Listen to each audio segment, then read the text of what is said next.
Well, for weeks, the skies over West Asia have echoed with the explosion, missiles, drones, and airstrikes that have become part of the daily headline. Every night brought reports of fresh attacks. Many believed that this war it would only become bigger, but suddenly something changed. The airstrikes stopped, and that has raised one important question. Is Washington preparing for peace, or is it simply preparing for its next move? Ladies and gentlemen, according to multiple reports, the US has temporarily paused its military strikes against Iran after nearly 5 months of conflict. Well, the development has surprised many observers here because just 2 days earlier, if you remember, the war appeared to be moving towards even more dangerous phase. Instead, there has been sudden pause now, creating fresh speculations about what is happening behind the closed doors in the US. In the meantime, one explanation that is being discussed is diplomacy. Reports suggest that communication between Washington and Tehran may have been resumed, raising hopes that negotiations could once again replace military action. But another explanation has attracted even greater attention. According to reports from CNN and the New York Times, concern over shrinking supplies of key military equipment may also be influencing American strategy.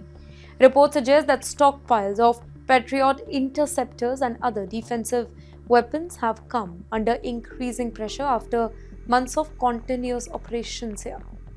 And let me tell you again, this is important to understand what this really means. Modern wars are not fought only with soldiers. They are also fought with logistics, manufacturing and supply chain.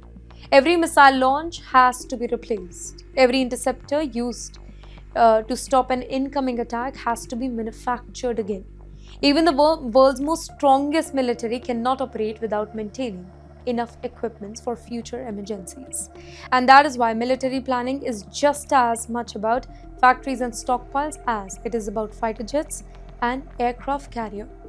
Reports also say that President Trump was presented with plans for another round of strike but chose not to approve them immediately. Instead, he has continued to say that Iran faces a choice between negotiations and even stronger military action if the talks fail. And at the very same time, senior officers they have reportedly warned about the risk of expanding the conflict further, specifically at a time when tensions have already spread across West Asia. And this whole war, it is no longer limited to Iran and the US.